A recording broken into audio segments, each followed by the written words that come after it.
भारतीय स्वतंत्रता संग्राम का एक महत्वपूर्ण नाम, मोहनदास करमचंद गांधी। रुको दादाजी, मैं अभी सर्च करता हूँ। मोहनदास करमचंद गांधी, लो आ गए।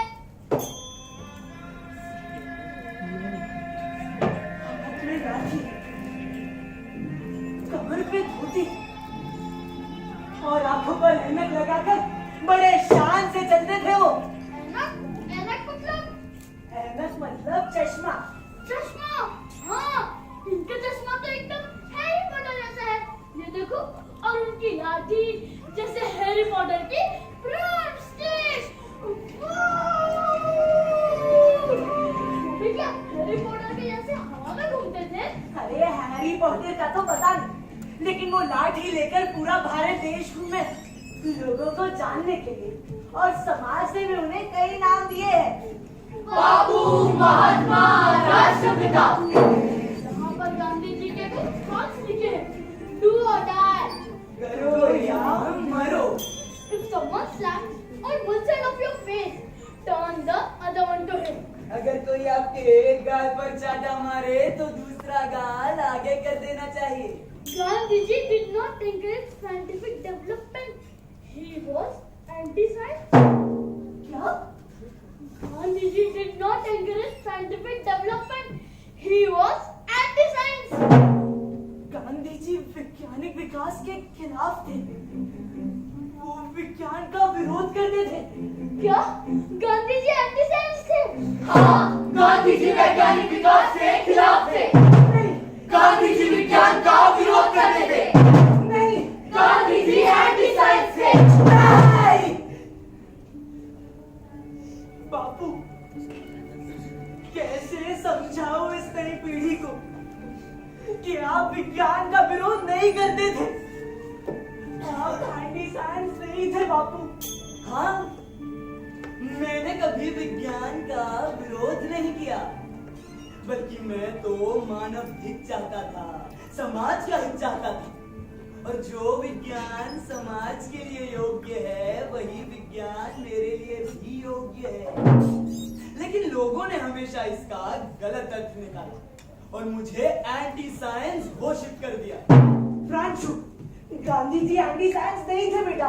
पर दादाजी इस आर्टिकल में तो लिखा है कि वो एंटी-साइंस थे। अब कैसे समझाओ इसे?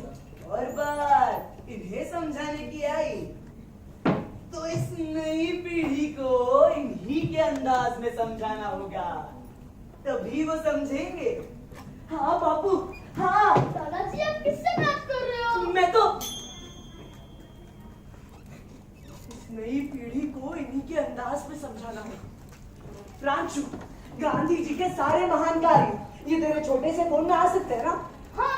तो सर्च कर, गांधी जी का पहला सत्याग्रह कौन सा था और वो कैसे पूर्ण हुआ? सच। बापू, ये बिहार का चंपारण गांव है। इस गांव के हालात बहुत बुरे हैं।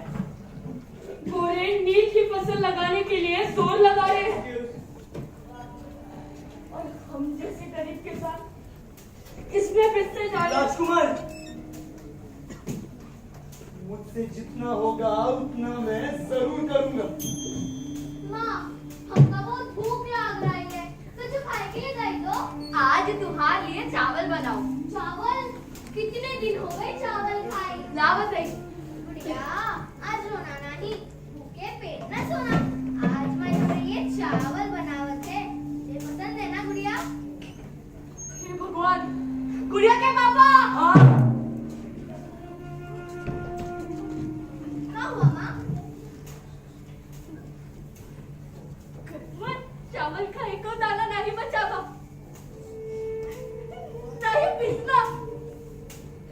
हम एक माई होकर तेरा पेट नहीं भर सकी, कैसी माई है हम? और ये छोटा, ये बिना अनाज का धरा ही रह गया। हमका माफ कर दे गुड़िया,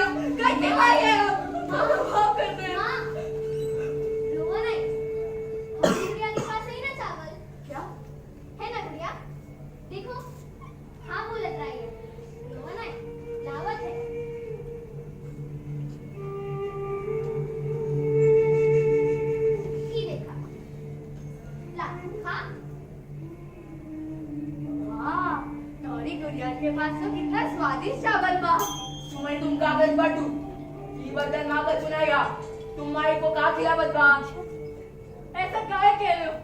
ईबा कितना स्वादिष्ट चावल बा। बैठो, सुमन जा बाबा को खिला। हाँ, खिला, खा और खा। स्वादिष्ट। राघव, राघव! का हुआ इन नील के पौधे ने तो सभी मिट्टी को ही बर्बाद कर दिया। थोड़े के चावल का उगाए थे, वो भी नील के पौधे की वजह से बर्बाद हो गया। अब हम क्या खाएंगे? हमारा बच्चन का क्या खिलाएंगे राघव? खेती हमरी पर कानून कोरो का अब नहीं सहा जाता, अब नहीं सहा जाता, अब नहीं सहा जाता। राघव, राघव भी तो काम करता है। वो शुद्ध होना, भाभी, सुमन की माँ, इधर तो राघव काम करता है।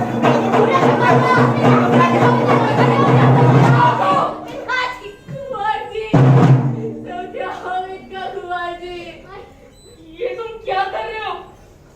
हम करे भी तो का करे, जमींदारों को सूद नहीं दे पावत है, एक बाप होकर बेटी का पेट नहीं भर पावत है, एक किसान अपनी मनचा फसल पैदा नहीं कर पावत है, फिर हम खाए तो का खाए? गांधी जी, घबराओ मत राघव। एग्रीकल्चरल साइंस यानी कृषि विज्ञान के अनुसार किसानों को अलग अलग मौसम में अलग अलग फसल उगानी चाहिए। यही निसर्ग का नियम है। इससे किसानों का भी फायदा होगा, जमीन का भी फायदा होगा और पर्यावरण को भी हानि नहीं पहुंचेगी। और हम यही करेंगे। हम इन अंग्रेजों के खिलाफ आंदोलन करेंगे। हाँ। अब हम इनका जुल्म नहीं सहेंगे। हाँ। क्या तुम मेरे साथ हो? हाँ।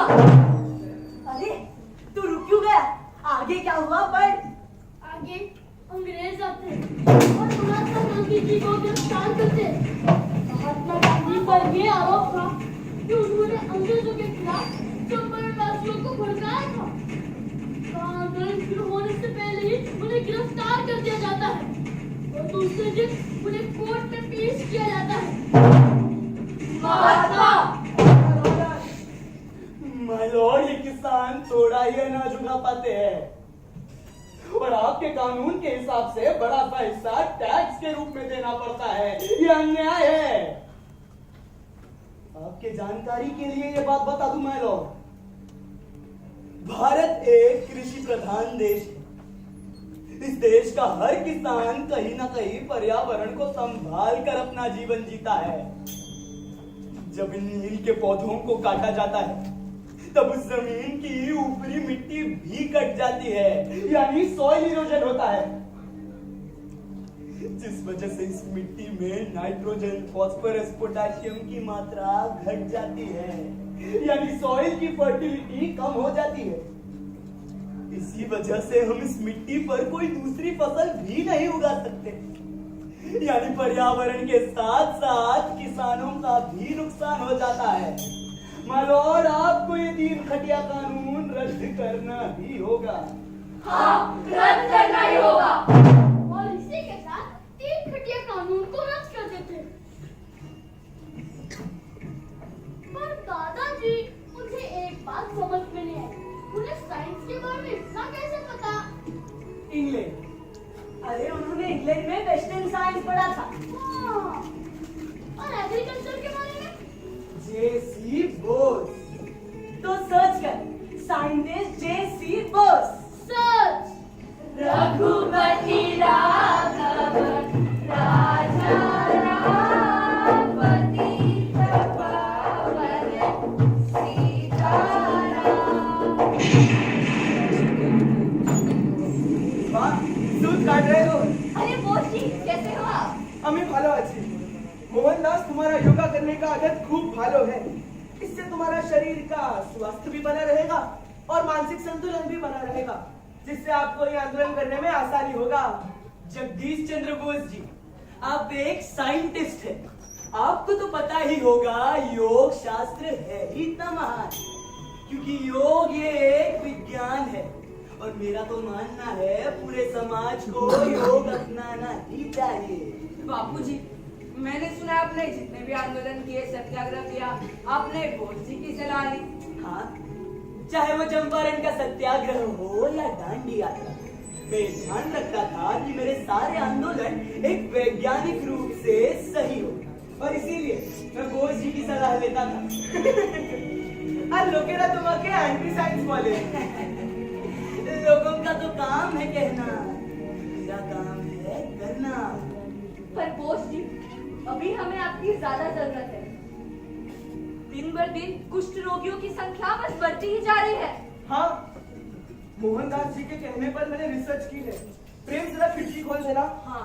कुष्ठ रोग वाले हैंसेन्स डिजीज, जो लेप्रेसी जर्म की वजह से फैलता है, आप इसे माइक्रोस्कोप के द्वारा देख सकते हैं। ये बीमारी उन लोगों के बीच फैलती है जहाँ पर गंदगी हो, अस्वच्छता हो, अशुद्ध पानी का सेवन हो। ये एक संसर्गजन्य रोग माने कम्युनिकेबल डिजीज है। बाबूजी, क्या हो रहा था? राधा, देखो ना, इसके हाथ पैर दर्द है। कल से कुछ बोलना चाह रही है पर बोल नहीं पा रही है। शरीर से खून बहता ही जा रहा है। अब आप ही हमारी कुछ सहायता कीजिए। धीरज रखो। वाह,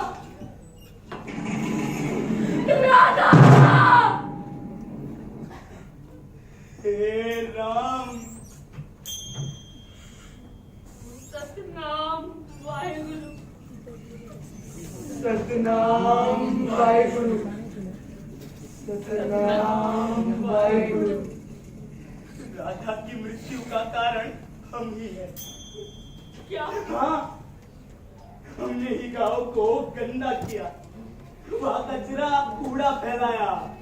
जिस नदी से हम पानी पीते हैं उसी नदी में हमने हमारे जानवरों को नहलाया, वहाँ कपड़े धोए, वहाँ खुद नहाया। और तो और वही शौच कर दी। स्वच्छता, मोहनदास, स्वच्छता का महत्व समझाकर हम इन बीमारियों से लड़ सकते हैं, लोगों की जान बचा सकते हैं। सही कहा, हमें स्वच्छता अभियान की मुहिम निकालनी होगी। हाँ, हमें गांव में शौचालय बनाने होंगे। जिस नदी से हम पानी पीते हैं उस नदी को हमें स्वच्छ रखना होगा। वाह, मैं और एक राधा की जान नहीं जाने दूंगा।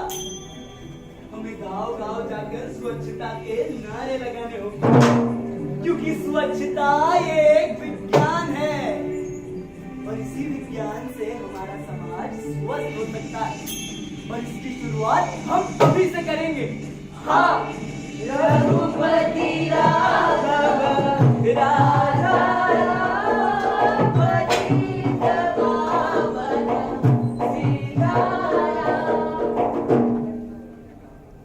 दादाजी, शायद मैं गलत था। चलो, देर आए दुरुस्त आए।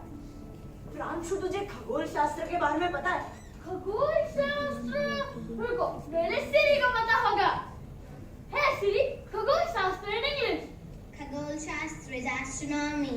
खगोल शास्त्र मतलब एस्ट्रोनॉमी। गांधी जी को खगोल शास्त्र के विषय पर बहुत जानकारी थी। क्या? हाँ, तो सर्च कर। 1932 में गांधी जी को सविनय अवज्ञा आंदोलन यानी सिविल डिसोबीडियंस मूवमेंट के लिए कहाँ कैद किया था? सर, उन्हें पुणे के ये बड़ा जेल में कैद किया था।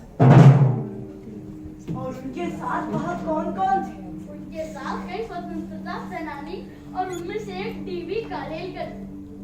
गांधी जी, अनंत अंतरिक्ष में बिखरे हुए तारों का क्या कारण है? इस आकाश गंगा का क्या कारण है? मानव और अंतरिक्ष का क्या रिश्ता है?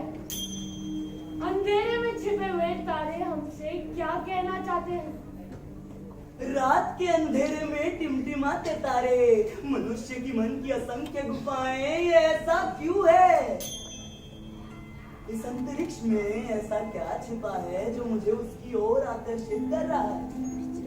इस अंतरिक्ष के रहस्य को मुझे जानना है, थोड़ा समझना है। मैं जब इन किताबों को पढ़ता हूँ तो ऐसा लगता है मानो इस जेल की दीवारें भस्म हो चुकी है और मैं उस अंतरिक्ष में खो गया हूँ, उन तारों के समक्ष हूँ, उन तारों को जान रहा हूँ, ये पहचान रहा हूँ। लेकिन जब इस किताब का आखिरी पन्ना पढ़ता हूँ तब समझ आता है कि ये मेरी कल्पना थी। दादाजी, Gandhi ji had so much interest in astronomy. हाँ, बल्कि गांधी जी का कहना था कि विज्ञान और अंतरिक्ष के संदर्भ को हर एक छात्र को समझाना चाहिए, उनको पढ़ाना चाहिए। हाँ, यहाँ लिखा है कि गांधी जी ने कई खगोल विज्ञान की पुस्तकें पढ़ी, के बारे में जानकारी, पर फिर भी वे संतुष्ट नहीं थे, तो उन्होंने जनरल थॉमस से विनती करके 2 टेलीस्कोप मंगाए अंतरिक्ष को जानने के लिए, और हर रात वे टेलीस्कोप के माध्यम से अंतरिक्ष की सफर करते थे। वाह, अद्भुत!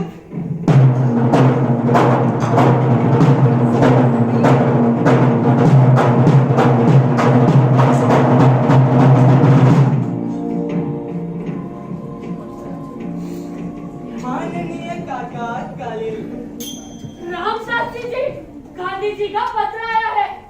आज आपकी बहुत याद आ रही है। मुझे भी। आप जब हमारे साथ जेल में कैद थे, तब आपकी वजह से खगोल विज्ञान का अभ्यास फिर से शुरू हुआ। ये तो आपका बड़प्पन है। आज यहाँ का चित्र देखता हूँ तो आपकी बहुत याद आती है। यहाँ कैदियों को टेलीस्कोप से सितारे दिखाते हैं। इस आकाश गंगा को देखता हूँ तो ऐसा लगता है कि कितना विशाल है, कितना अलौकिक है, कितना सुंदर भव्य है और कितना शांतिपूर्ण है। इसकी शुद्धता, शांतता को महसूस करता हूँ तो ऐसा लगता है कि इसे चारों दिशाओं में फैलाऊं। इसके विराट रूप का अंत नहीं, अंत नहीं। अब खत लिखने का कारण। काका कालेलकर, आपको खगोल विज्ञान पर पुस्तक लिखनी थी ना, वो किताब आप छात्रों के लिए लिखना, और उस किताब में जरूर लिखना कि विज्ञान और अंतरिक्ष में संदर्भ है, और विद्यार्थियों को ये भी बताना कि तारों के नक्षत्र हैं, जैसे कि अश्विनी, भरणी, रोहिणी, कृतिका, उत्तराषाढ़, पूर्वाषाढ़, हस्त, चित्रा, स्वाति, ऐसे बहुत सारे नक्षत्र हैं। और एक बात, मुझे ऐसा लगता है कि हमें खगोल विज्ञान को विद्यार्थियों को समझाना चाहिए, क्योंकि ये विद्यार्थी भारत का कल है, भारत का भविष्य। और अगर आज हमने खगोल विज्ञान इन विद्यार्थियों को समझा दिया तो शायद कल अंतरिक्ष में भारत का नाम निर्माण हो सकता है।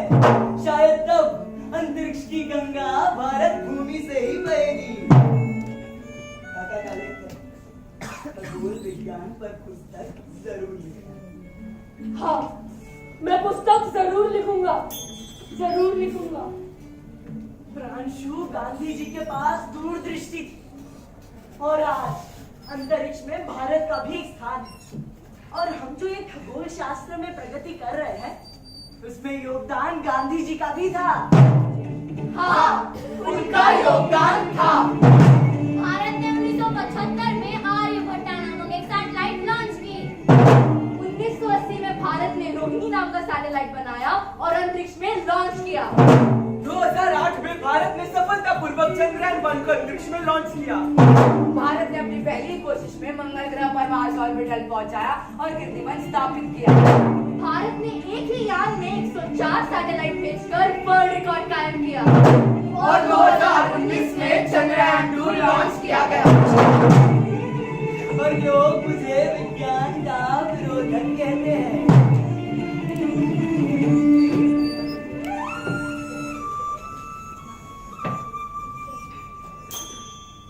दादाजी, गांधी जी एंटी साइंस नहीं हो सकते। अब तक हम सिर्फ बैटमैन, सुपरमैन और स्पाइडरमैन को ही जानते आ रहे थे, पर अब हम एक असली हीरो को जानेंगे जो हमारे भारत देश में जन्मा था, और वो है गांधी मैन।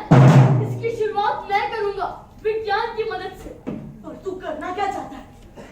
आर्टिकल, मैं एक आर्टिकल लिखूंगा, उसमें ये लिखा होगा कि गांधी जी एंटी साइंस नहीं थे।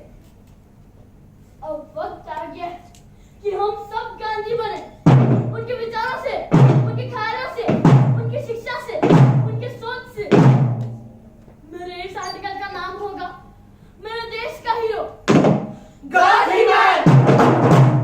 गांधी जी की प्रसिद्ध बुक हिंद स्वराज में लिखा है वैज्ञानिकों को सामाजिक नजरिए से सर्वोदय दृष्टिकोण का विकास करना होगा, जिससे जन जन में विज्ञान का लाभ पहुंचेगा।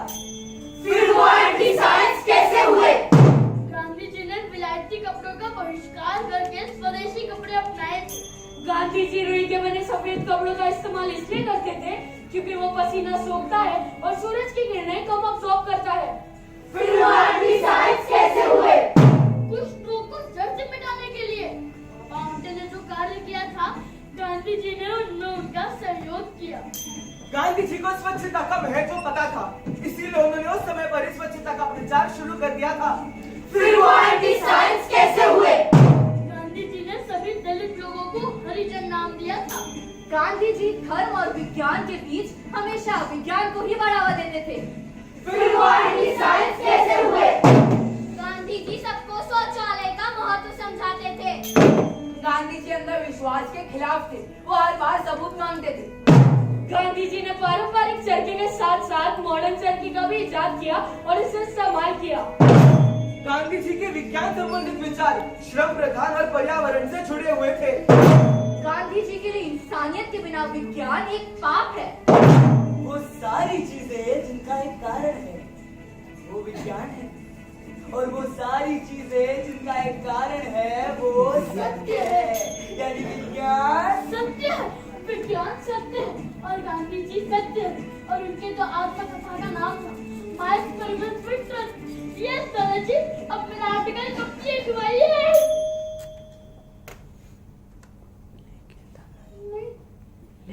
मेरा आर्टिकल एक सवाल के जवाब के बिना अधूरा। कौन सा सवाल? गांधी जी उस विज्ञान का समर्थन करते थे जो मानव हित के लिए। फिर ऐसा कौन सा विज्ञान है जो मानव हित के लिए नहीं है?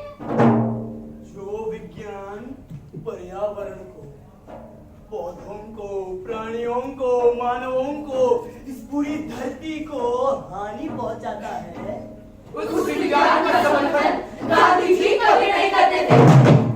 क्या?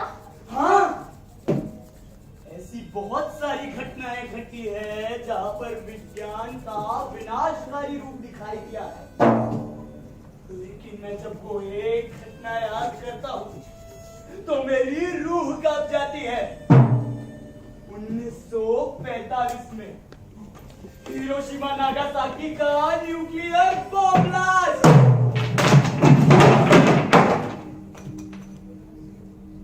ये बस्ती है या जंगल, दृश्य यहाँ वनवासी, हर चेहरा एक सन्नाटा, हर आंगन एक उदासी। सामने आओ। विज्ञान का दुरुपयोग मुझे तो दिखाई मानव का है ये दो।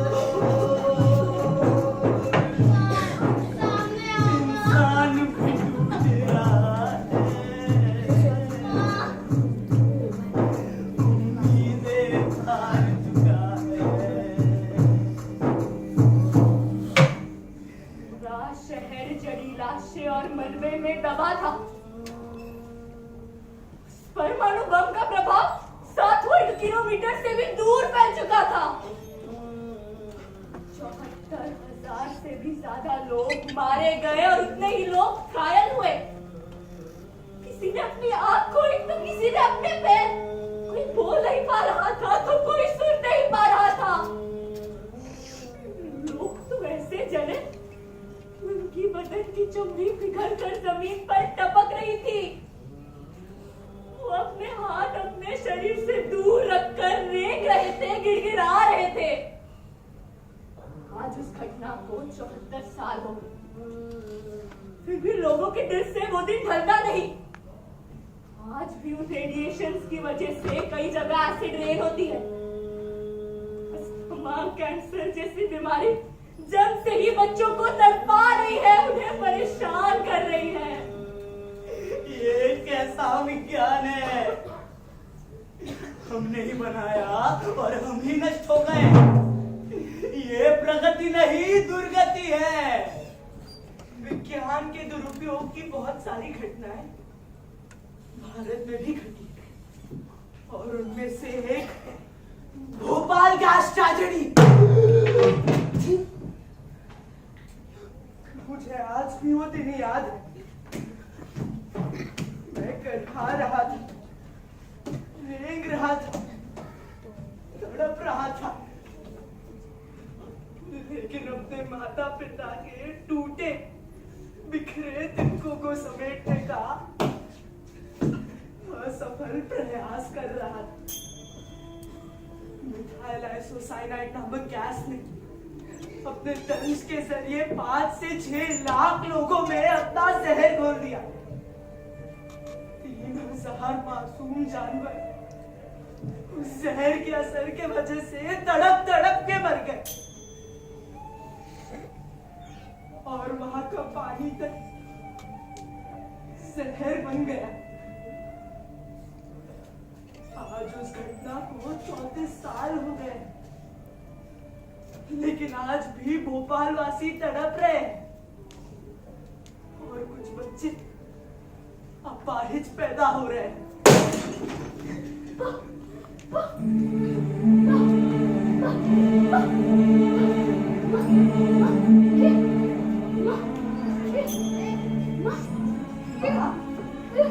माँ घर पर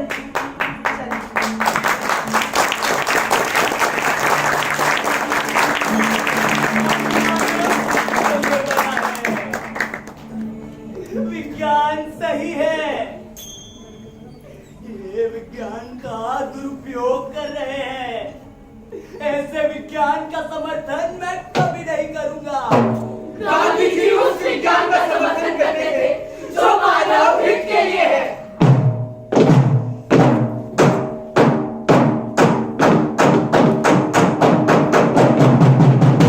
यस दादाजी, अब मेरा आर्टिकल कंप्लीट हुआ कि गांधी जी एंटी साइंस नहीं है, नहीं है वो एंटी साइंस। दादाजी देखो ना, गांधी जी को जन्म में 150 साल हो गए और पूरा भारत देश उनकी जयंती मना रहा है। पर मुझे ऐसा लगता है कि हम उनके पुतलों पर, उनके फोटो पर फूल, हार, माला नहीं चढ़ाएंगे, बल्कि उनके दिखाए हुए पथ पर चलेंगे और उनकी विचारधारा को अपनाएंगे। उन्होंने स्वच्छ भारत का सपना देखा था, हम उसे पूरा करने का प्रयास करेंगे। शायद यही उनके लिए सबसे बड़ा सम्मान होगा। देखा, मैंने कहा था ना, इस नई पीढ़ी को इन्हीं के अंदाज में समझाना होगा, तभी वो समझेंगे। मेरे देश का हीरो गांधी मैन अपलोड। दादाजी अब शायद हर जगह पर होंगे गांधी